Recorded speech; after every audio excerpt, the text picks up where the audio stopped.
welcome to our 30-day Paleo Challenge. This is our live last chat with the Paleo Plan nutritionist and Max, our fitness guru. So everyone say hi.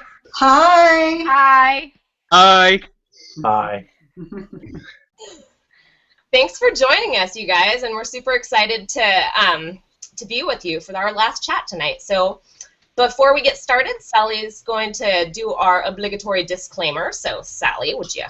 Here it goes, and I haven't memorized it yet, so I'll be reading.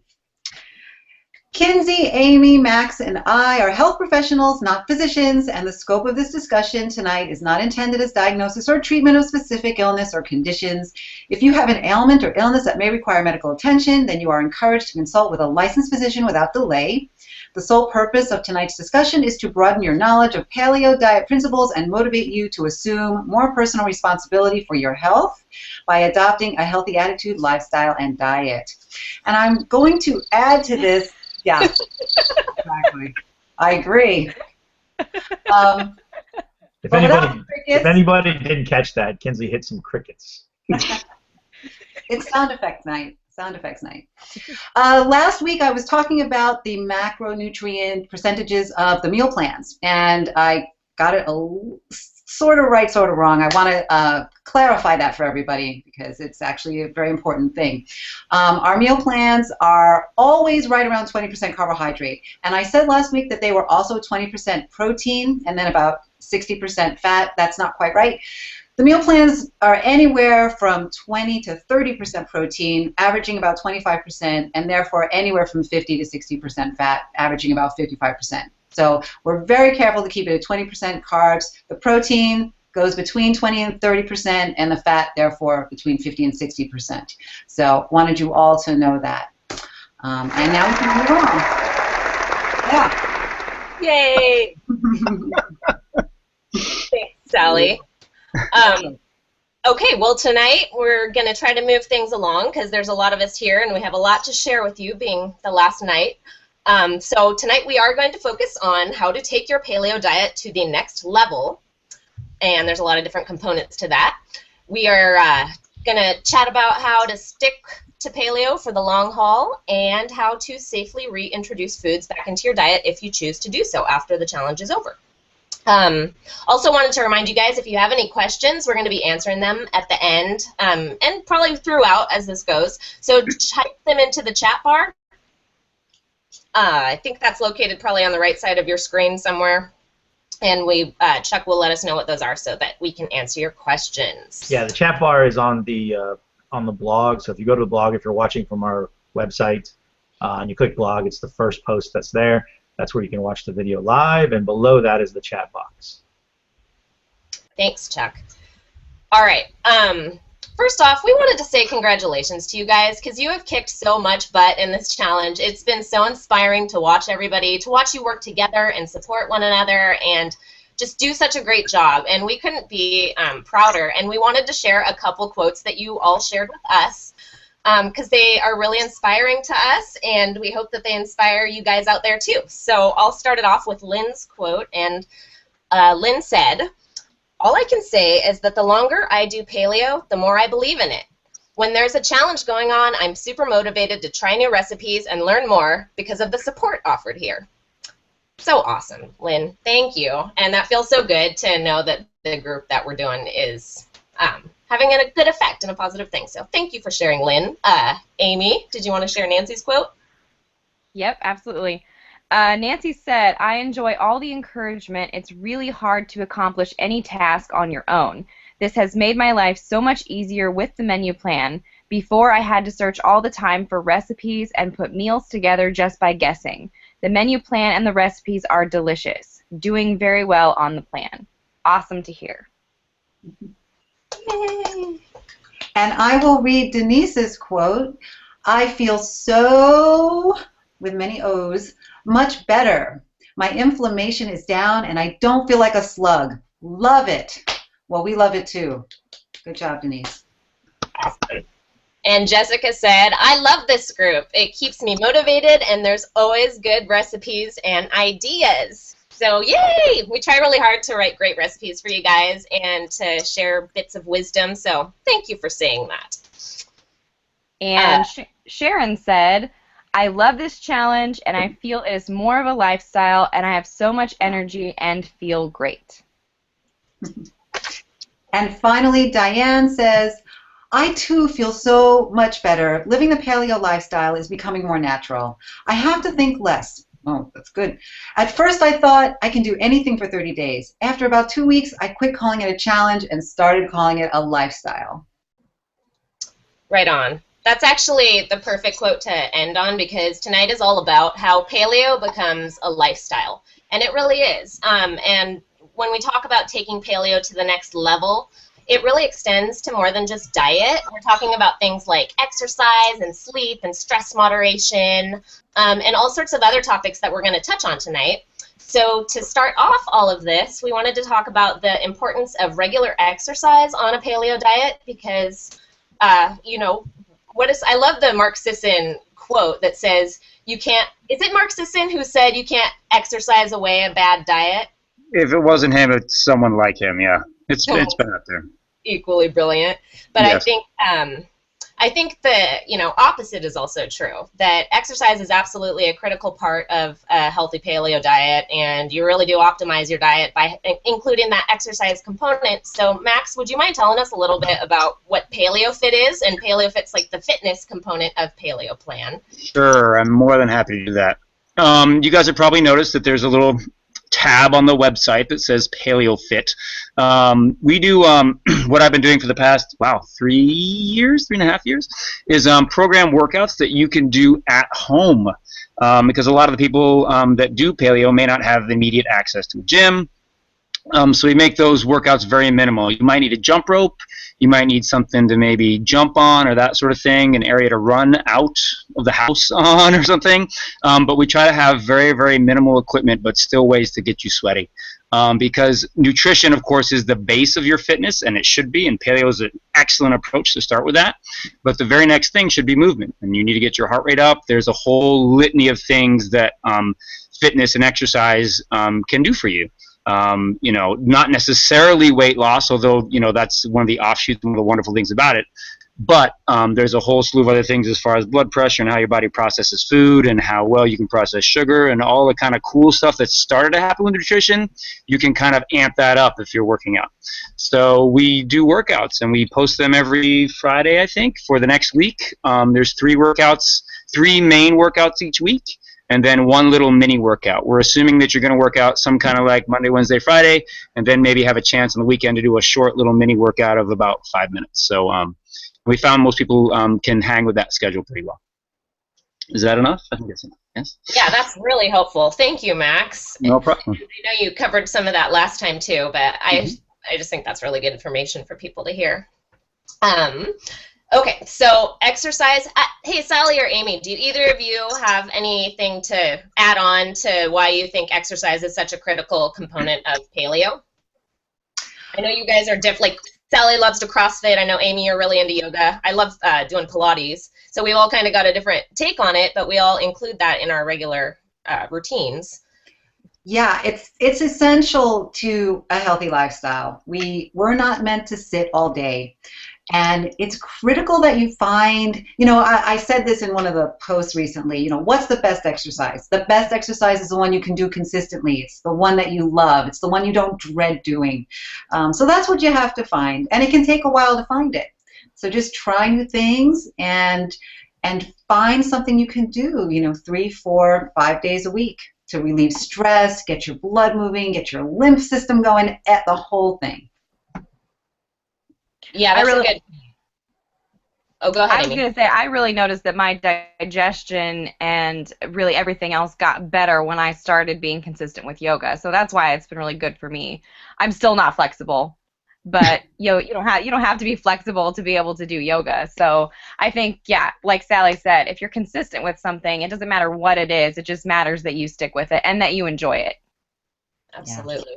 Yeah, Sally touched on something very important there. That, I think of all people, I think with Arnold Schwarzenegger and his encyclopedia, where it says, we're kind of meant to chase around buffalo and saber-toothed tigers, and that's what we're made to do, is to move, move, and And that stretching and the yoga is awesome, and that can be super intense. But once again, you know, Sally mentioned that find something you like and do it. And sometimes you got to, I find for myself, like some days when I'm working out, I hate it. Like I don't want to do this at all.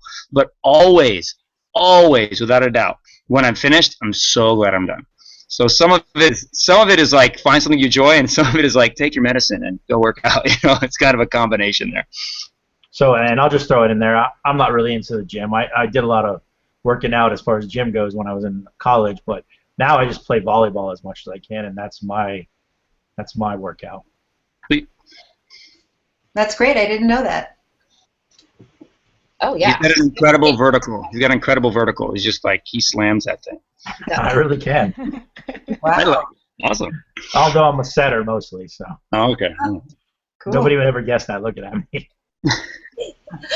Hey, before we get too off track, I wanted to just kind of tie all that together with what all of you guys said, which to me, I'm sort of like logical, and if I won't do something unless it makes sense. And with exercise, a way, like Aimee, you said that it helped your digestion, and really, if you think about it, it's like all of your organs have to work a lot harder. Sally, you were talking about, you know, your cleaning out your lymph system and whatnot. Your heart has to pump harder, your stomach has to churn harder, your peristalsis of your gastrointestinal tract has to work harder. Your organs work harder when you don't exercise. By exercising, it like takes that stress off of your organs so that they can actually do the jobs of digesting your food and assimilating the nutrients. So I kind of, like Max, when you said, I sometimes hate my workouts, I totally do too, but then when I think about, oh, but this is helping my, you know, body do its job better, for some reason it makes it a little bit less painful.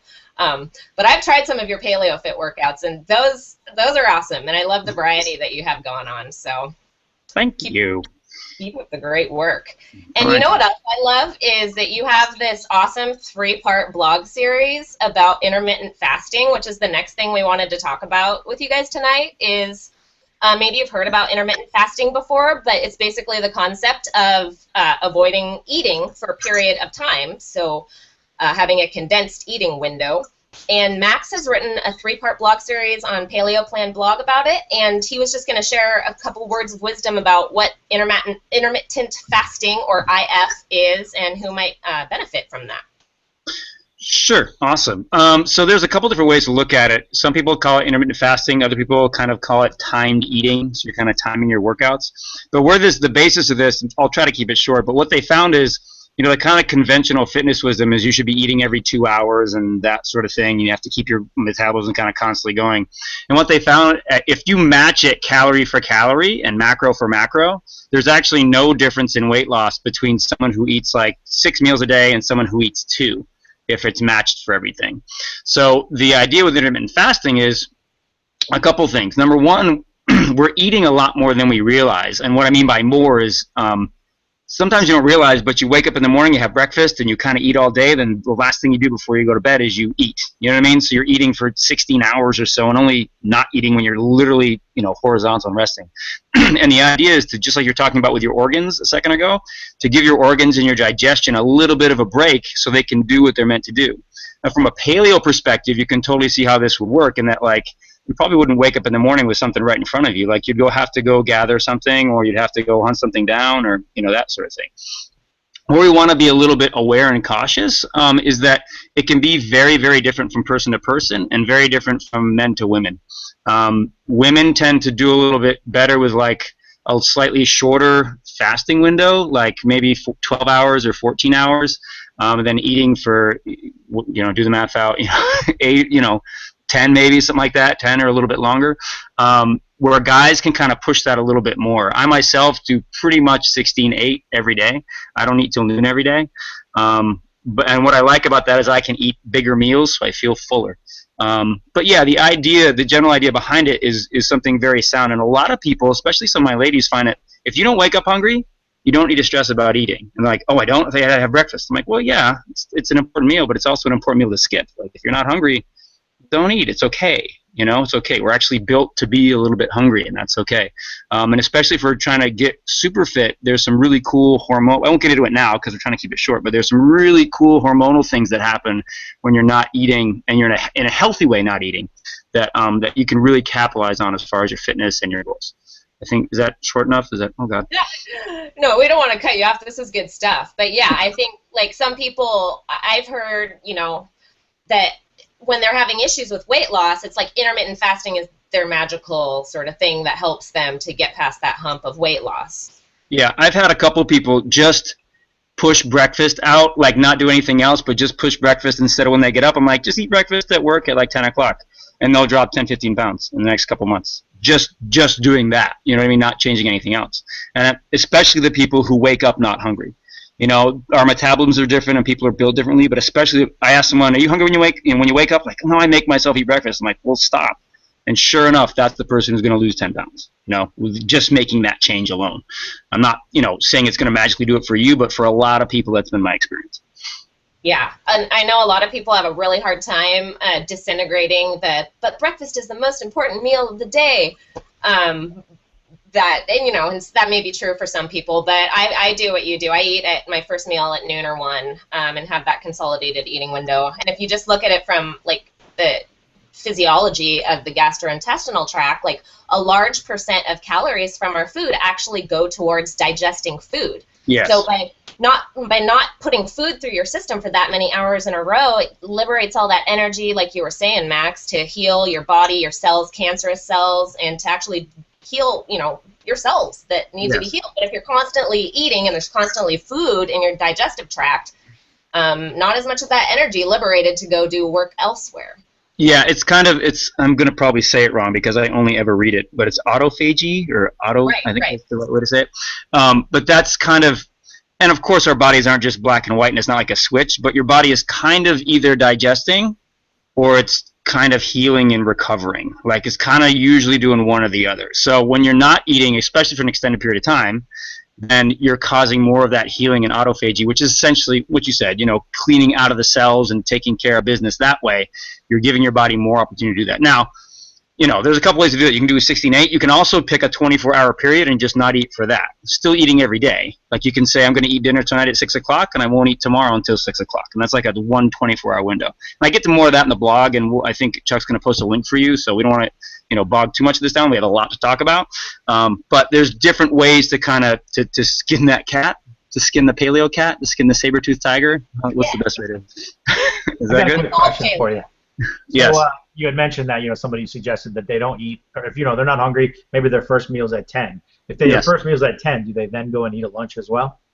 Once again, yeah, and that's when you can start getting a little bit into calories and a little bit into like how much should I be eating. We can talk about that a little bit, but it kind of most people, if they're eating at 10, like, oh my God, I'm so hungry, it's just a little something then to kind of make it to lunch, and then you can have your major meal.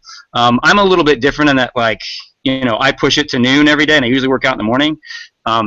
So I'll have a nice big lunch. I mean, I usually eat 5 eggs and a bunch of other stuff because I'm ready to go. But then I won't eat again until much later because just my schedule.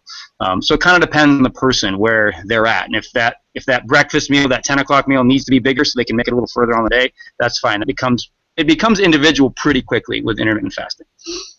Absolutely.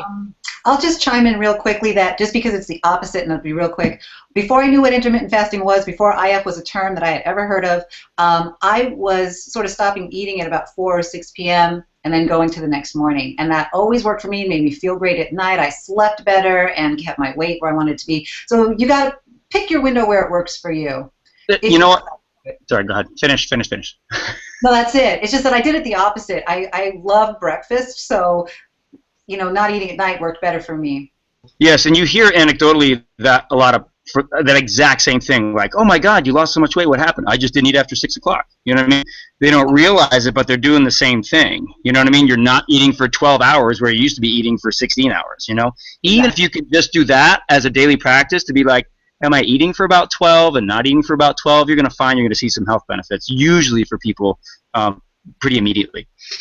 Mm-hmm. I do like the idea of putting your window at the end of the day, Sally, like you did, because you know how important it is to not go to bed on a full stomach, because when you're laying down, it's a lot harder for food to move through your digestive system because you don't have the help of gravity, and then bacteria ferment stuff. It's kind of gross, but so it can lead to overgrowth problems as well. So I do like that idea. But did cavemen have gravity? Just kidding. Aimee, you got any opinion on this, one way or the other? No. Other than that was not a question I expected to hear tonight. I didn't mean the gravity thing. I meant the intermittent fasting. No, I have no opinion on intermittent fasting other than I've always naturally done that, but I'm still pondering whether cavemen have gravity or not. We're going to get ripped about that one. I was just kidding. That's a good point, though, Aimee, because Aimee just had a baby, and intermittent fasting is not appropriate for certain subsets of the population. And, of course, like, check with your doctor before you start doing something like this. But pregnancy, if you have a chronic illness, you know, kids, that kind of thing are probably people who would do better with more frequent feeding. Would you guys add anyone to that list? The elderly? I would agree with the chronic illness. Like, when I used to be much more sickly, I needed to eat every couple of hours or my blood sugar would crash, and then I would have no energy, and it would spiral into more of a problem. So, yeah, you have to be healthy to be able to do that. But exactly. I can't imagine any pregnant woman who could do intermittent fasting. I ate so much food, so I just think, you know, just not possible, even if they wanted to. Yeah, it's very individual, but I would echo, you know, both Sally and Kinsey is saying that it's something that usually, hey, things are going pretty good. I feel pretty good. Let me try this new little thing. I haven't yet suggested it to anyone who's like down in the dumps and have a list of things. You know, start with your good nutrition, get that dialed in, and be like, hey, maybe I can start squeaking in this. You know, the great thing about the intermittent fasting, the timed eating, is that you don't have to do it all at once. You know, you can do 12 hours for a week or two. How does that feel? Okay, go 13, 11. You know what I mean? You can kind of ease into it, which is great about it. So. I think that's the better way to go, because your blood sugar reacts so violently. If you go like from here to here, it's like easier for your body to transition like that. Yeah. So. But Max has written a ton about this on his 3-part blog series, and I think Chuck was going to drop those links in so you guys can copy and paste them into your browsers. But thank you so much, Max. That's great information. Thank you for sharing all of it. They are there. Yay.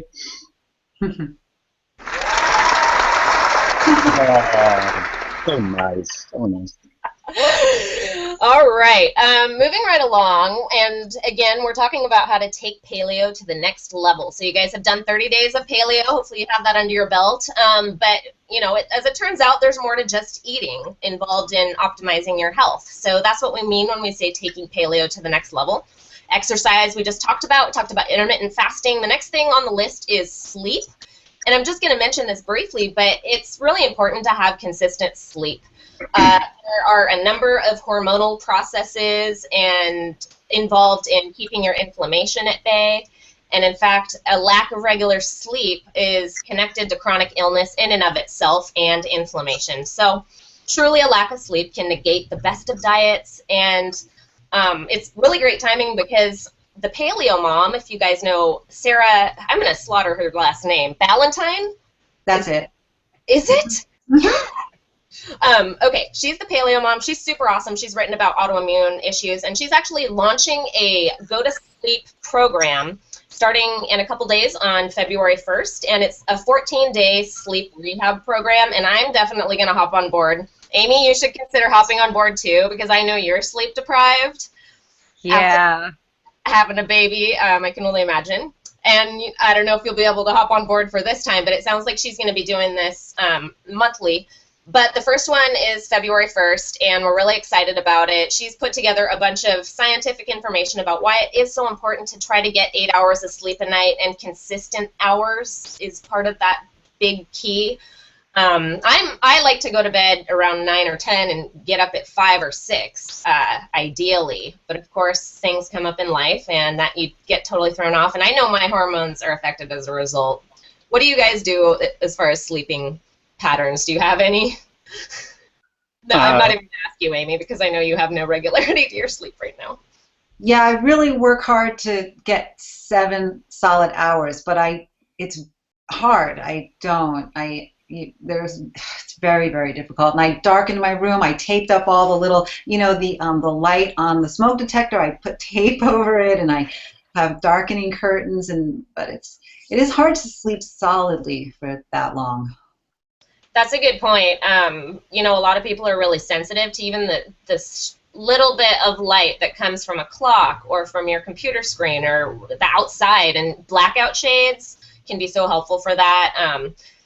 And, you know, if you are struggling with hormonal issues, if your thyroid's off, or if you're otherwise, you know, cortisol is an issue, if inflammation is an issue, and you're at the end of your paleo challenge and you're like, geez, there's still some stuff I want to get under control, I still don't feel like 100%, then these are some of the things that you're going to want to try, because maybe you're one of those people that's really sensitive to external light, and your body's not able to do, like when we were talking about digestion and how when you fast, your body's able to heal itself. Well, same thing with sleep. When you sleep, your body's able to repair damaged cells, and that's super important. So if you're not getting enough sleep, your hormones can't repair themselves and function properly, your body can't repair itself. It's super important. And if you're sleeping regular but you have lights on, you know, you might not be getting adequate sleep. So I'm going to be joining Paleo Mom at her challenge, and we're going to link to that in the group on February 1st. So if you guys want to join me, I would love that. Anything else you want to mention about sleep, Max? I'd love to chime in here. I find at the gym more and more when people start working out, sort of nod it back to Paleo Fit a little bit, like people start doing harder workouts and all of a sudden, oh my God, I'm sleeping better. Like that's, you know, your body kind of, it needs to ramp up a little bit so you can totally relax sometimes. It's a cool little side effect. So sometimes, you know, if that sleeping thing, if it's not happening for you, sometimes, hey, step it up on a workout that day, see how you sleep that night. You might be surprised you sleep a little better. I myself only sleep about 6 at night. If I go to bed by 9 or 10 o'clock, I have this cool little kind of where I wake up around 4 or 5, and if I'm smart enough to get up at that time and not hit the snooze, then I'm a big believer in like the sleeping patterns or sleeping windows, that like the 3-hour window or the 6-hour window, where I find that those sleeping kind of the patterns that come in really work for me. I'm much better sleeping 6 than I am sleeping 8 actually. I'm either 6 or I'm 9. But I go with 3-hour increments. But I've got, you know, there's some really cool stuff out there about, like, we used to sleep early when the sun went down, then we wake up at night, and we'd sleep a little bit more. Like, there's some cool kind of things. But I also meditate in the afternoon, so I see that as a kind of an alpha state for my brain. So I've played with sleep a lot. I would love to talk to you guys more. I don't want to take up more time here, but we should talk a little bit more about getting a really cool blog post out there, kind of with that Paleo Mom thing going, and just look at there's a lot of ways, just like there's a lot of ways to do fitness, there's different ways to kind of make paleo work in your life. There's different ways that we can examine sleep and how it can affect you. One last thing. I don't know, there was just a little study released like 2-3 months ago where there's no actually lymph nodes, there's no lymph in your brain. And lymph is it's a whole it's not circulatory, I'm sorry. It's a whole system that actually pulls all the bad stuff that your cells are trying to detox out of your cells. There's no pump there, which is why it's critical to exercise. There's a couple ways to make that move. One's to exercise and one's to jump. That's why people do trampolining and things like that. But there's none of that actually in your brain. And they just found out recently that when you sleep, this kind of chemical kind of wave comes through your brain and actually helps to move all the stuff that your brain cells need to move out, even though there's no like system in there to do that goes to every cell. It's more like kind of a gushy kind of, you know, movement of fluid that happens. And if there's not enough time for that to happen, you don't get that's why you get crazy and hallucinate if you don't like sleep for 3 or 4 days. Aimee can tell you about it. She just had a baby, right? So anyway, there's some really cool stuff that's happening, a lot of cool studies about sleep, and some lot to talk about there. We should almost maybe do a whole session about that. It'd be really fun.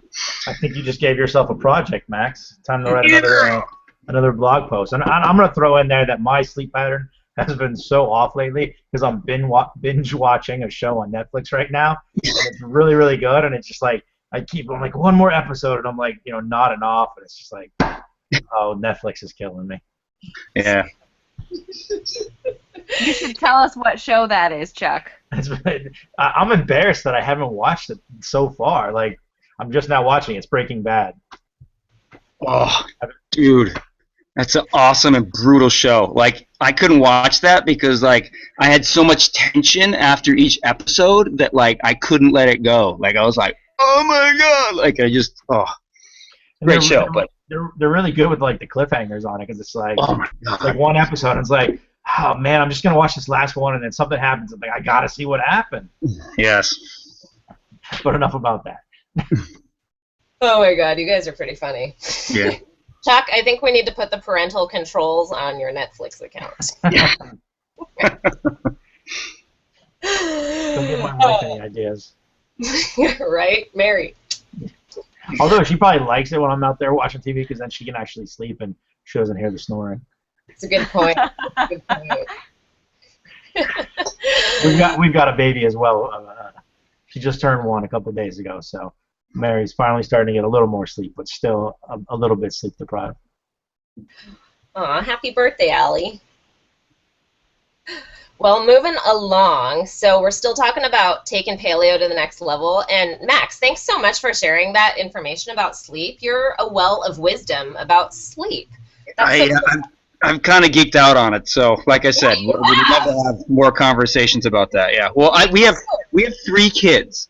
So with 3 kids, you want to talk about sleep deprivation, like you totally, and Aimee, you totally get why they use sleep deprivation as a picture. Like you totally get it. You're like, yes, I will tell you anything. Like, what do you want to know? I'll tell you where they are. Like, so yeah, done a lot of research on that.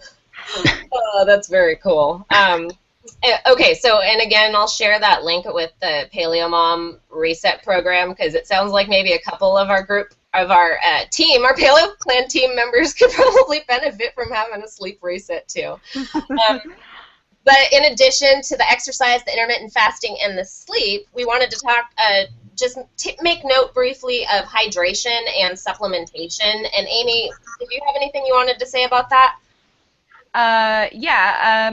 As far as hydration goes, a lot of times people think they're doing really great on drinking water, but if you're finding that at the end of your challenge you're still having detox symptoms or you're not really losing weight, it's possible you're not drinking enough water. A lot of people feel like, oh, I'm drinking 40 ounces a day and that's a lot, but in the grand scheme of things, if you consider how much of a percentage our bodies are made up of water, you could still be dehydrated. So if you're not noticing progress or you're still having detox symptoms, bump your water up an extra 20 ounces and see if that makes a difference. I mean, I personally feel best when I'm drinking 100 plus ounces of water a day, which sounds like a lot. When I was pregnant, I was drinking 160 ounces a day.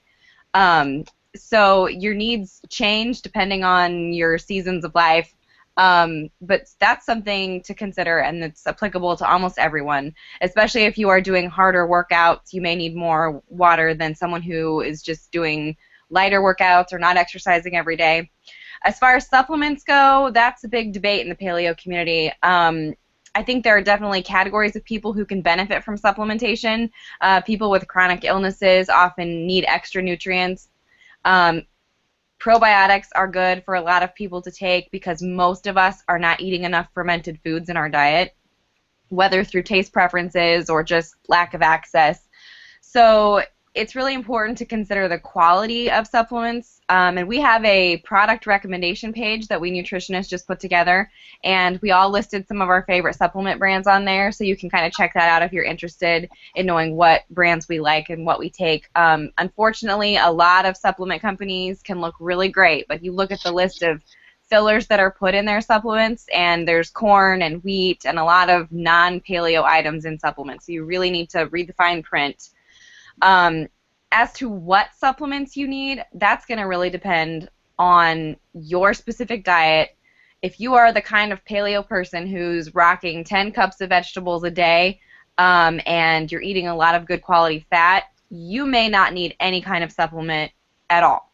If you are struggling to get vegetables in because you are a picky eater or you just don't have access to fresh food like in the winter and times like that, taking a good quality multivitamin might be a good idea. Taking a probiotic could be a good idea. If you live in a wintry area where you don't get direct sunlight, vitamin D can be a really good thing to take at least for the winter.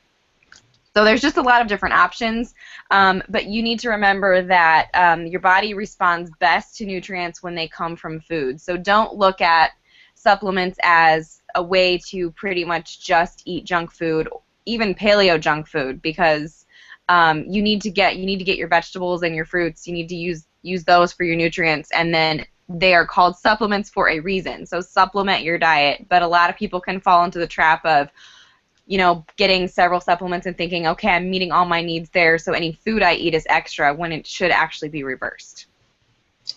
Yeah, that's a really good way of putting it. And it can be dangerous. It can be downright dangerous to take too much of one type of supplement. You can overdose on these things, and that's why they're regulated and have an upper tolerable limit. So, you know, ideally, you know, some of the things can be tested by blood. Some of them are not accurate by blood. And I always like to stress that a lot of people think that blood work is like the end all, you know, like tell all, like this is how it is, but really they're a snapshot of reality in that second, and they may or may not even be an accurate snapshot of reality in that second. So I really, like, for certain things like vitamin D, like you said, Aimee, a lot of people are deficient in that, and because it's so important, even to the degree that it's classified actually as a hormone important, I do think it's important for people to be aware of what their vitamin D level is, and that one tends to be more accurately reflected in the blood, as do some of the other fat-soluble vitamins. But that's a really good point. You know, try to get it from food. We need the fiber to help assimilate a lot of those nutrients, and without the whole food, the body has a really hard time extracting a lot of those nutrients, and it can just be too much. So, Sally, do you have any stuff to add on to that, or Max, about hydration or supplementation? Yeah, just like what you said. You know, you need fat to absorb fat-soluble vitamins, and so it is best to get it from food when you can. And you didn't mean this, but you said vitamins are regulated. You meant the upper tolerable limits, but vitamins, of course, are not regulated, and what's on the bottle may not be what's in the pill, and that's been a huge problem. So it is good, like, you know, to get your blood work done, right? You know, regularly, I guess, especially if you're taking a lot of vitamins. Yeah, I would echo what Aimee said, and that, you know, what I tell most of my clients is that supplements or anything like that should be about the last 10%. You should already have 90% of your stuff kind of dialed in, and then those supplements sometimes can be those little things where, like, oh wow, I started taking vitamin B or whatever, and all of a sudden I felt a lot better. Or, you know, whenever someone takes a vitamin or some kind of thing, whether it's, you know, the new thing like coconut oil, oregano oil, whatever the new thing is, and their fitness completely changes, you're like, wow, you must have been really deficient. But if you have things relatively dialed in, you're eating pretty well, I found that any supplement I take is like, yeah, I guess it made a little bit of a difference. You know what I mean? There's nothing that's like huge. You know, if you're pretty dialed in and getting your stuff from food, it shouldn't make it, like I said, that last 10%. The one thing I will say, which I'll echo Aimee on, is the probiotic thing, and that good beneficial bacteria. They're finding out more and more and more. You know, it's been in the health food world, even the paleo community, for quite a while, but Western medicine is finally catching on to the whole gut microflora thing, and there's some really, really, really cool stuff happening with that. You know, it used to be that we ate a lot of dirt. You know, you'd pick an apple off a tree and you'd eat dirt with it, or you pick something out of the ground, you'd eat dirt with it. Even your meat, you'd eat a little dirt with it. You know, so you're constantly getting more flora in your system, and our stuff is so clean now, especially in the U.S. Like, everything's pasteurized, everything is kind of killed out of it. So, you know, I'm not telling you to go eat dirt, but as far as, you know, having a supplement like that, like a probiotic, something good like that, I have found makes a difference for a lot of people with their digestion. Once again, I'm probably giving myself another job to do to set up that post. So. Yeah, and along those lines, I like to remind people to rotate their probiotic, because just like with the vitamins and minerals, too much of any one thing becomes a bad thing. So they have had additional studies to show that an excess of L-acidophilus in your system can contribute to weight gain. So you really don't want too much of any one bacteria in your system. And unfortunately, a lot of these probiotics do have Acidophilus and bifidus as their main bacterial components. So read the labels, rotate your brand of probiotic, and ideally, I say get it, you know, from fermented foods as well. Fermented foods, totally the best way to do it. The people that I know who take the time to make the fermented foods, they're always like, you know, they're like, their stuff is right on the money, because you're getting a lot of natural stuff. And you're right. Like, people think, oh, I had yogurt, so, you know, yogurt, I know it's not paleo, but, like, you know, have my acidophilus. And that's one of many, many, many bacteria that are helping out down there, and balance is a key to that. And we each have our own, you know, way that we process. So yeah, great advice to rotate and to change things up there, I think. Yes. Hey, speaking of rotation, Sally, weren't you going to talk about rotation and variety in the diet as well? Yes, for exactly the reasons we're talking. Yeah. If you get in a food rut, as Kinsey likes to call it, and you start eating the same things day after day, that's very comforting. It's very easy. It can be easy on your budget. But if you eat the same things every day, if those foods have contaminants in them, then you're eating those same contaminants every day. And if you're missing valuable nutrients, minerals, vitamins, and other food constituents, then you're missing them every day if you eat the same foods. So by rotating, or actually get back to rotation, so if you have variety, you fix those two things. Rotation is also important because if you eat the same thing day after day, you can build up a sensitivity to it and an intolerance and even an allergy. So to stave off that problem, definitely rotate foods through, including different vegetable greens. If you're always eating kale, switch it up. Have some chard, have some romaine lettuce. Just switch everything up. Yeah, I think that is really important. And if you eat fewer ingredients in each meal, like we talked about a few times ago about how to save money on paleo, it's easier to rotate things. But if you make a stir fry that has 20 ingredients, next time you go to the store, it's hard to find an ingredient that you didn't use last time around. So really, and Max, you were talking about like evolutionarily about, stuff. I actually forget what you were talking about, but lines like we use. Paleo. It's all evolution. It's paleo. It's all evolution. It really is. I forget. What's You the had sound really effect for that? You had a really cool metaphor, and I wanted to reference it, and then I forgot what it was. But You need a sound effect for forgetting. Yes. That's as close as we get. No, but along the same lines, like eating with the seasons used to dictate what was available for us to eat. So different plants were available in the different seasons, so nature rotated our diet for us. But now we live in a civilization where bananas are available all year long. Everything is available all year round. Everything. So it is important that we take, the effort to bring rotation into our diet. And if you eat with the seasons, that's a component of it, but just be mindful of rotating the foods. Because like Sally said, and like we were talking about, it's like too much of any one thing is not a good thing. You get chemicals. All food has chemicals, so it builds up in your system if you eat too much of any one thing. So just rotate it up. It's easy to do, and plus, you'll find stuff that you didn't think you liked, like kohlrabi. I'm like, oh, what's that? That's weird. And then it turns out it's really good, steamed. So you think you don't like it, but you might actually. So give it a shot. Jicama, yacon root. These things are amazing, and who knew that they existed? Who knew? Exactly. Who knew? Okay, well, moving along, we're still talking about taking paleo to the next level and how important it is to address all these other things in your life in addition to diet. And it sounds overwhelming because we're going into a lot of detail, but honestly, once you dial in your routine, it's like second nature. So we just want to share just these concepts with you guys so that you're aware. But the last component of that is just stress management. And I've actually started a blog series about stress management. I'm super interested in it. My Bachelor of Science degree is in biopsychology and focused on psychoneuroimmunology. And that's the connection between your psychological state and the nervous system and your immune system, and how all of those are intimately related via chemical messengers in your body. And the point being that we only have one stress response. It doesn't matter if the stress is real or imagined. So you could your life could literally be in danger, or you could just be stressed out about something that's not real. Like, oh, that girl just looked at me weird, or whatever it is, like, oh, am I late for my bills that I need to pay? In any case, the same physiological reaction happens every time. It elicits a sympathetic nervous system response and a cascade of chemicals that end up producing inflammation. So just like, lack of sleep can negate the best diet, just like a lack of exercise, and on that note, too much exercise, which is considered stress by the body, Totally. negate a perfect diet.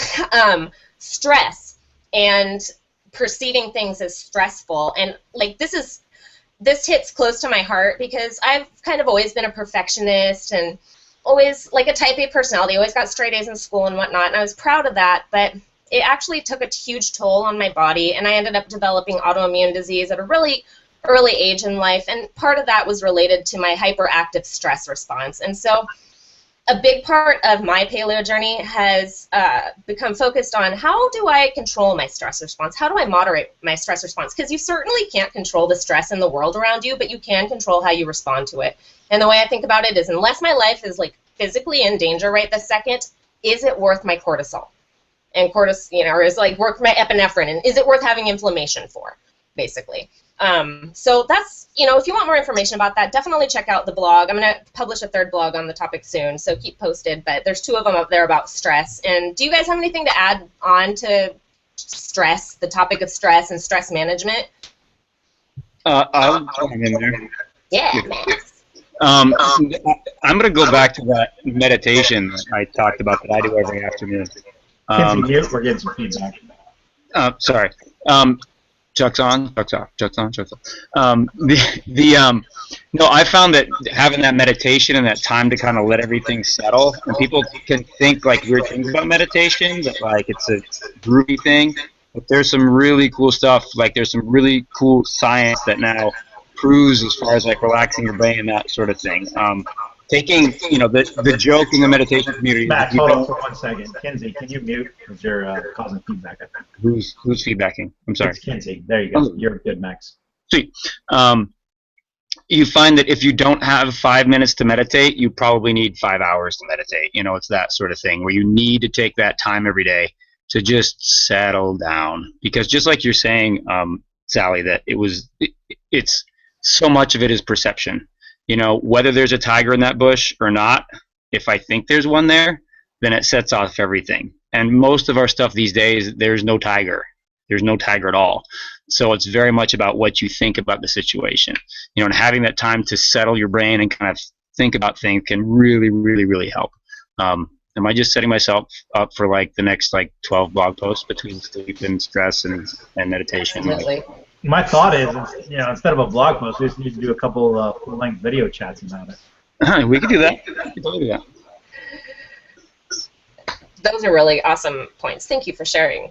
No problem. Thank you for bringing it up. It's so important. It's also connected to, it's kind of like all the same thing, right?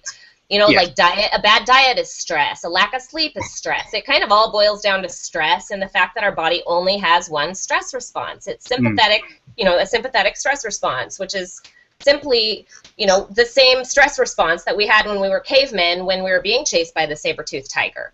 We release adrenaline, it rushes blood to our muscles so we can run fast. Blood rushes away from our digestion. So it makes sense why you don't want to eat when you're stressed out, because literally all of your blood is in your muscles preparing you to run away from danger, and none of the blood's in your digestive system.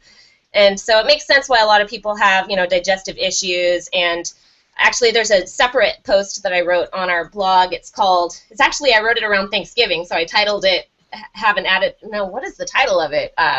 Make Thanksgiving a Healthy Habit.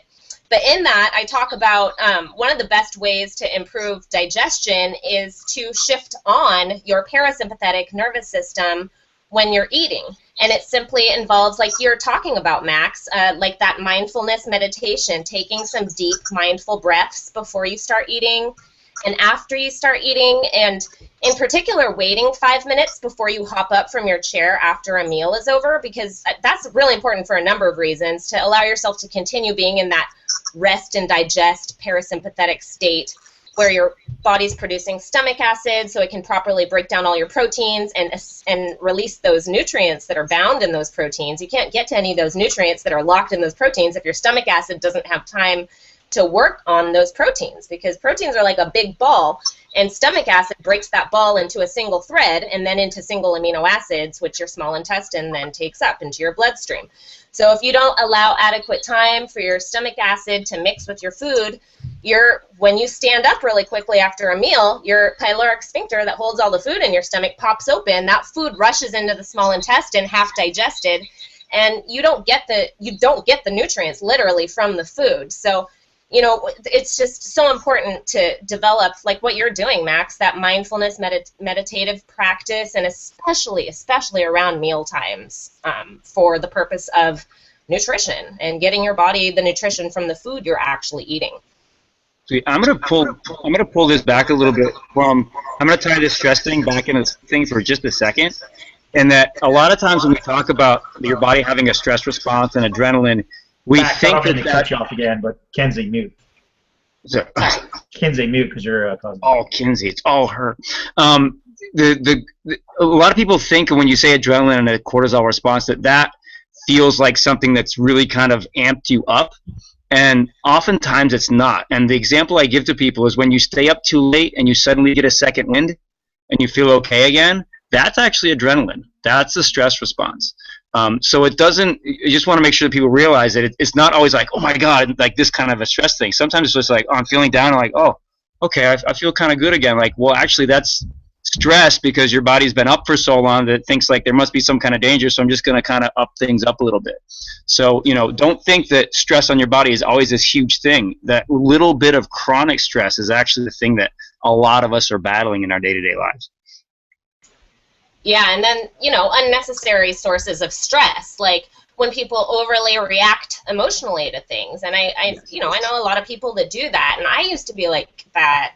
It's like, oh, I'm freaking out about stuff that you really don't have any control over. It's like I had to re-examine a lot of my deeper processes in this entire process of paleo, which, is more of a lifestyle than a diet itself, which is kind of where we're going with this whole thing. So, for example, if you're watching Breaking Bad instead of sleeping at night, you're releasing a lot of chemicals that are interfering with your sleep cycle, so you might want to reevaluate that decision. Just saying. Have you guys seen the pictures that they always show of like the presidents, like at the beginning of their term of office and then after, and they look young and healthy and vital, and like at the end they just like look so worn out just after 8 years. Like it's just amazing what stress can do to you. Yes. Indeed, stress negates the best of diets. So that kind of concludes actually that first part of our talk tonight, which is taking paleo to the next level. And just to recap really fast, the exercise that Max started us off by talking about how important exercise is, and our Paleo Fit service that he is the genius behind. So definitely check that out. There's a link on our webpage for Paleo Fit. And his blog posts a 3-part series of intermittent fasting, and if that might be something that down the road when you've been paleo, several months and you feel like you want to take things to the next level, look into that, intermittent fasting. What else have we talked about here? We've talked about the importance of sleep and Paleo Mom's challenge that's starting on February 1st, hydration and supplementation, the rotation, trying to get as much variety in your diet as possible, and then Breaking Bad. Your stress response. So the next thing that we wanted to talk about tonight is how to stay paleo for the long haul, because you guys are at the end of your 30 days, and it's kind of easy to fall off the wagon right now, and I highly recommend that you don't do that, because if you go from like paleo to faileo, you're probably going to get really sick, and your body's probably going to violently revolt against you. But having said that, there is sometimes, a time and a place to try to reintroduce foods to challenge them, because if you've actually followed along and been paleo for at least 30 days, you've actually set yourself up and you're in a great position to do what we call an elimination provocation challenge, which is actually one of the most, if not the most, accurate way to determine food allergies in your system. So we're going to talk about that in a little bit. But before that, we wanted to touch more on how to make paleo more of a lifestyle for the long haul. And on that note, we wanted to talk about some of the things that maybe you've been avoiding for this past month but are thinking about having in your life that are technically paleo still. So alcohol would be one of those things. And somebody asked in the group this week saying that they were going to go out and they're going to have some alcohol. So is some alcohol better than other alcohol? And absolutely. We've covered this on our blog. So go to Paleo Plan, type in alcohol into the search bar, and you'll pop up a bunch of articles that we've written about it. But in general, beer is not paleo because it contains gluten. If you're drinking hard liquor, try to go for the gluten-free. Some people argue that the distillation process removes all gluten, but just there's a lot of gluten-free brands out there now, so that's available. In general, dark liquor contains more sugars than clear liquor, so I shoot for clear liquor, which tends to just make me feel better and not hungover the next day. And wine is fine on the paleo diet. But again, all this alcohol, there's a time and a place, right? So I drink maybe once a month when it's some time to celebrate something. And My fiance has a glass of wine a night, and really, there's a lot of studies supporting that alcohol, having a glass of something a night can be really beneficial. Again, I think it helps people relax and de-stress from their stressful day, but just keep it in moderation. And that's really, other than the other thing that I almost forgot to mention, but that is actually the most important thing about drinking hard liquor, which is the mixer. You definitely want to make sure, like, the devil's in the mixer, right? So try to go for, like, sparkling water or tonic water or something that's not like a fruit juice or super sugary, because that's where people get into trouble with having too many carbohydrates and not feeling great the next day.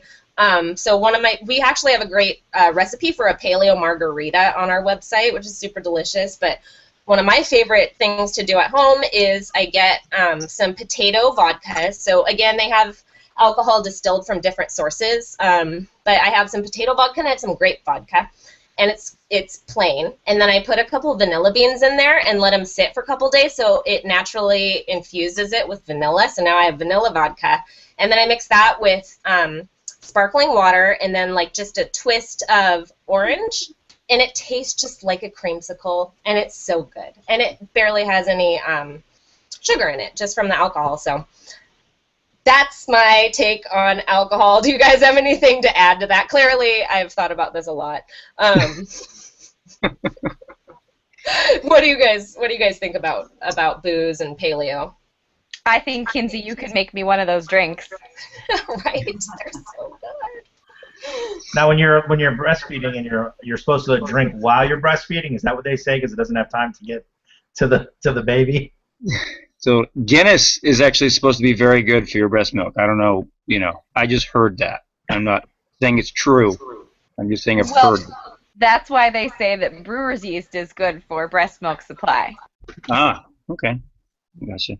Yeah, piggybacking on Kinsey a little bit, everything she said is accurate. I'm just going to throw a joke in here that, what's paired with your liquor is important, because usually what it is nachos, or like some other stupidity that you really wouldn't usually kind of make a decision where it's like, screw it, I'll have some, you know what I mean? And that's also the danger as well. So that's where you fall off the wagon. That being said, realize that if you have a night of partying and a night of super fun because you're going to Vegas or whatever, just realize that you're only one meal away from getting back on track. So don't beat yourself up if you have a night of fun or whatever, keep it all in perspective.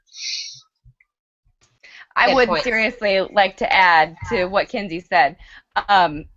If you have like autoimmune or chronic problems, you really probably shouldn't be drinking at all. While I like the idea of drinking that orange dreamsicle drink, I actually don't drink alcohol because it makes me feel really bad.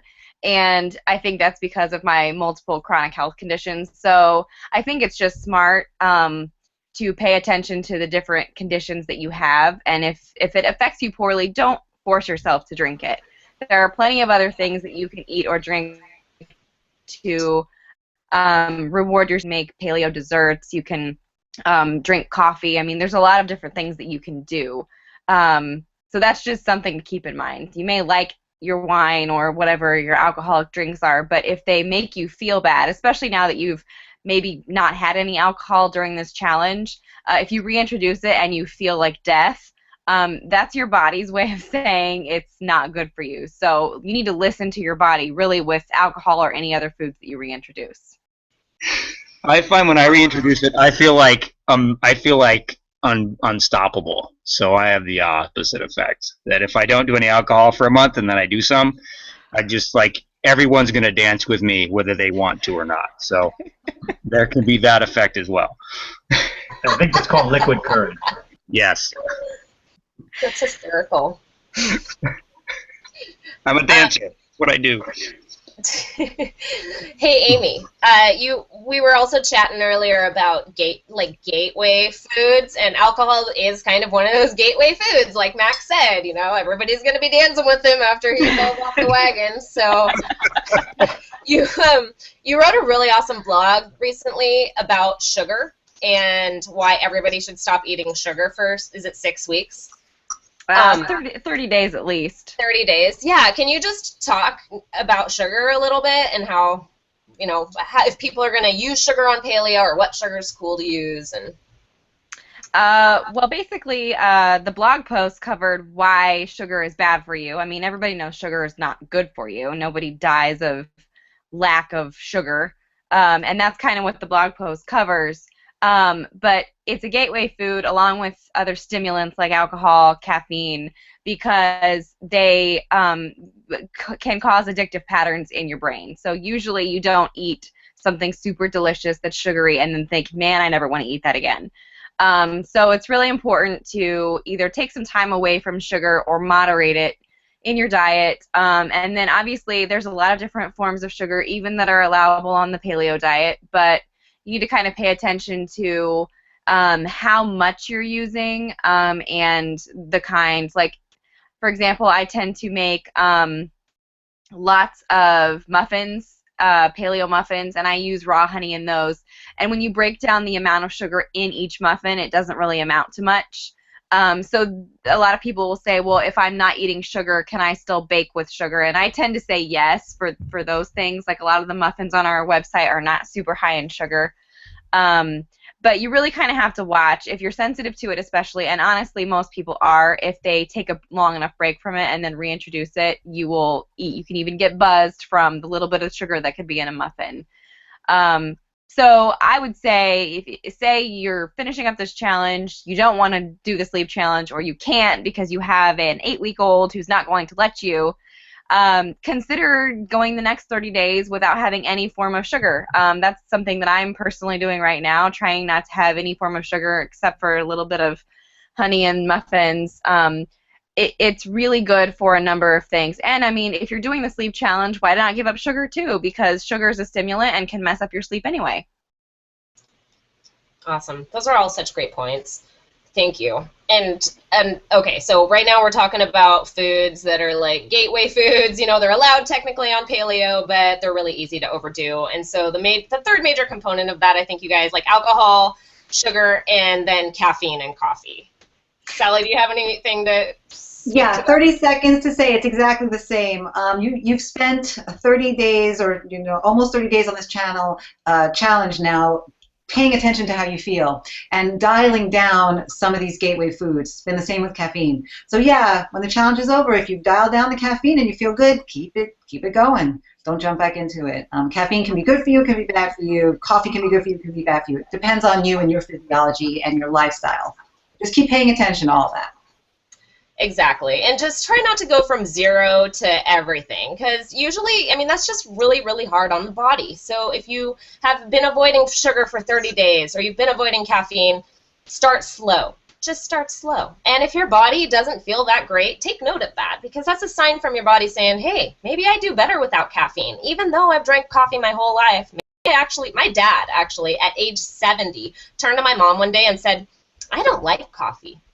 And he had drank it every day of his life. So, it's never too late to turn things around, and maybe you actually don't like coffee. So just listen to your body. It will tell you the truth if you keep these foods or drinks out of your system for at least 30 days. I like to say 6 weeks because that's about the amount of time it takes for the immune system to reset itself. And along those lines, we wanted to just briefly mention there is a document in the Facebook group, and it talks about the Elimination Provocation Challenge. And what that simply means, it's a big way of saying how to challenge foods back into your diet and to test if you might be allergic to them.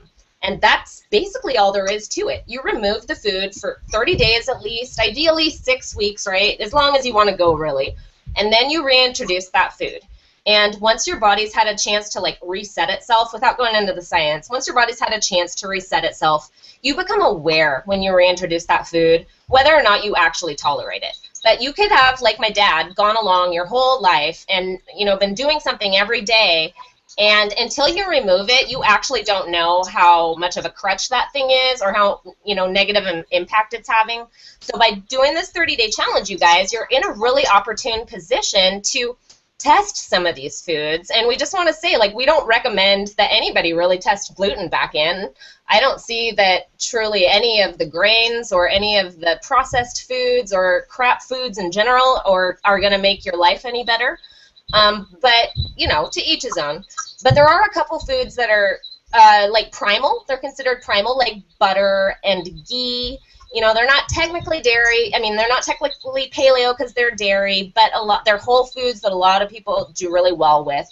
So you might consider, after this 30-day challenge, reintroducing ghee at first, which is simply just butter with the milk fats removed. And if you seem to do well with it, you don't have stomach aches, you don't get that rash back, no headaches, your sleep doesn't seem messed up. If you seem good with it, hey, maybe that's a food that you can incorporate into your diet, because again, it's just going to help the diversity and for you to rotate. The more ingredients you have, the easier it is to rotate foods through your diet. Hey, So Aimee, Kinsey, did you want to add anything on about the butter ghee? Just before you get going on that, we had a question about butter, so I just answered. Oh, perfect timing. Real quick. It was, you know, I love butter. Since on the 30-day challenge, I don't even want it. Will it be better not to add it back in? I need to lose weight. Aimee, do you want to take that? I know you're going to chat about butter, but well, I think that's pretty much an individual question. I would say grass-fed butter is definitely something that can be healthful. It is a primal food.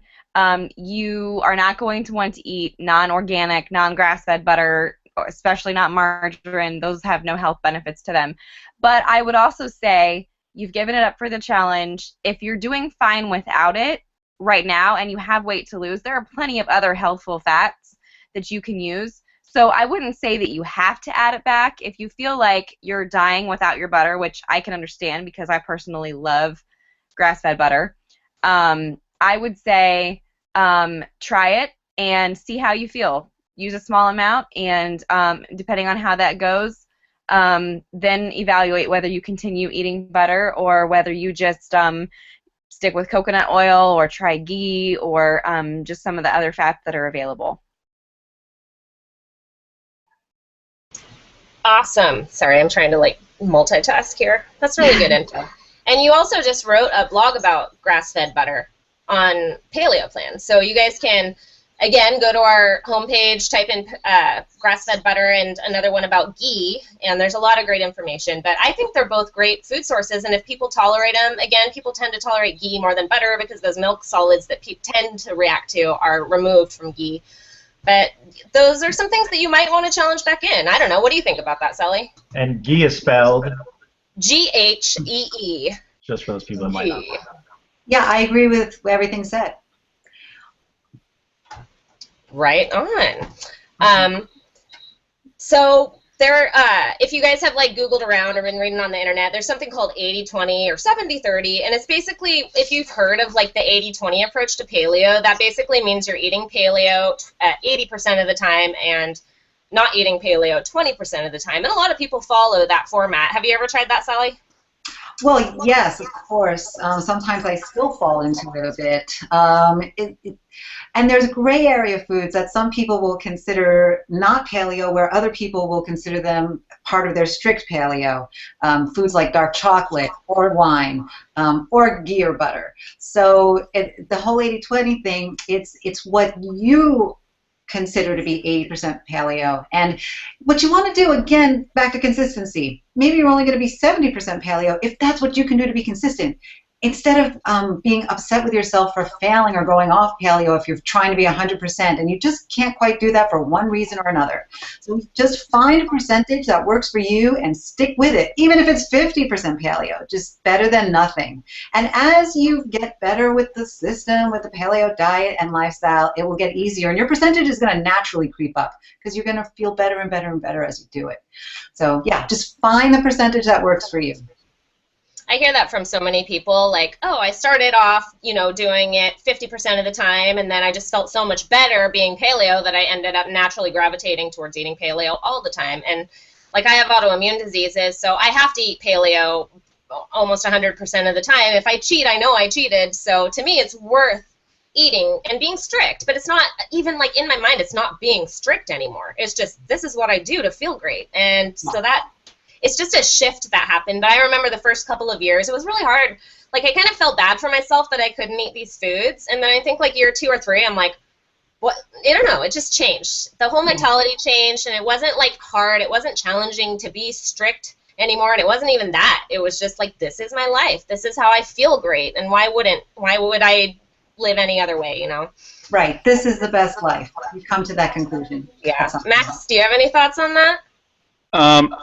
Yes, I was just going to add one little thing is that the best way to kind of approach the 80-20 I found with my people is after you've done a really good cleanse, or cleanse or like a challenge like what you've just finished. And you can find out what that 20% is for you. That 20% might be potatoes or something like that, or maybe even a cheese if your body can handle it, but it may not be gluten, it may not be wheat. That 20% can be really, it can make a big difference, because I've had people who try paleo, I'm trying an 80-20, they have a little dessert every night, and that's enough to keep them inflamed constantly. Like you were just talking about, it takes maybe 6 weeks to fully kind of push that out of your system. And you may find that like, oh yeah, I just have one little thing every night. Well, that might be enough to keep you constantly inflamed. So be very aware, if you're going to go 80-20 or whatever, that 20% that's not paleo is really okay for you. Like, don't do it just because, well, I really want this thing. Like, make sure that you're being sensitive to how that works for you. Absolutely. And to tie it back to the elimination provocation challenge, like that's why we've set up our paleo challenges the way they are. It's like if you can fully eliminate these foods, you're in a great opportunity to test and to challenge your body to see if you actually tolerate dairy, for example. And a lot of people do tolerate dairy and butter. And if you tolerate it and if you feel good and it helps you thrive, you know, why not include it? But you really don't know until you remove it from your diet. And that's sort of the point and the definition of the elimination provocation challenge. And again, there is a document in our private Facebook group under the files tab titled the elimination provocation challenge, and you should read that if you're interested in bringing foods back into your diet, and it details more about how you would go about doing that. Also, the other document under the files tab is called Things to Do Before and After Your 30-Day Paleo Challenge.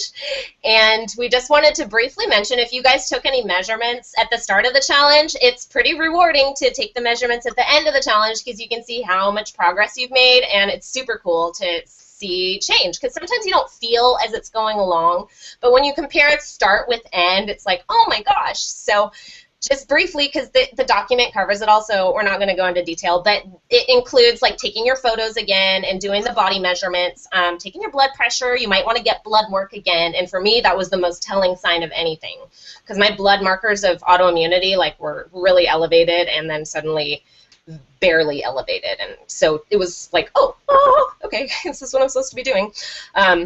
And that, again, it just helps keeping going, you know, past the 30 days and making this a lifestyle is having these markers and seeing your progress. Another one of the markers is your before and after workout. If you did a workout, you want to repeat that exact same workout and see how much easier it's become. There's a couple more things that you'll probably want to remeasure, so definitely check out that document in our private Facebook group. Yeah, so basically that's kind of all we have to talk to you about tonight. Do you guys have anything else that you wanted, any other words of wisdom that you wanted to share? I will be, excuse me, Chuck. I will be back on Facebook tomorrow with a post, and we have 2 more posts, I believe. So yeah, 2 days to go, guys. And then the group stays open. So continue to post pictures and comments and support each other, and we won't be leading the challenge anymore, but we'll be chiming in and following it all. So we'll be there with you. Yay. Yeah, that's a really... Oh. Sorry, I hope you guys can hear that because I have sound effects going, and that was crowd clapping, which is super awesome. Yeah, good point, Sally, because a couple of people have posted saying, oh, we're not... sure, we're sad that the group is closing. It's not closing. We're keeping the group open. You're going to be able to continue the conversation, and please keep posting your recipes, your, you know, supporting each other. Seriously, I cannot emphasize enough how proud we are of you guys. It has been absolutely inspiring to watch you all work together and share insights and help one another through this process. Like, I'm touched, and I just can't thank you guys enough for your participation, and everybody's been super duper positive, which is kind of crazy in a group so large. Normally you get some haters, but there's been no hating. Actually, there was some haters, and I blocked them, but for real, you guys are so awesome, and we want to just, like, give you the highest of Paleo 5s. High five, high five. It's been a lot of fun. It's been great. I'm trying to put on a virtual hat right now, but the system won't let me do it. So. Aww. Do you guys have anything else that you want to share with the group? See you tomorrow. Yeah, so yeah, technically the challenge doesn't actually end until the 31st.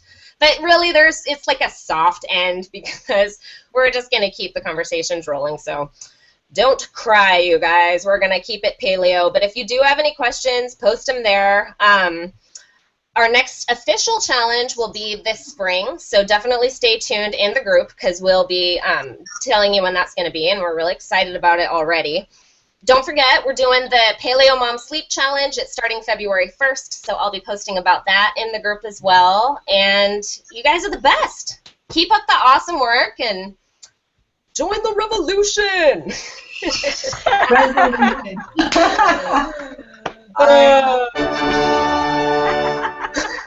All right, guys, we've run really long tonight, so we definitely thank you for joining us, and great job on the challenge. Seriously, great job, you guys. We're so proud of you. We'll see you guys tomorrow in the group. Have a great night. All right, bye, everybody. Bye.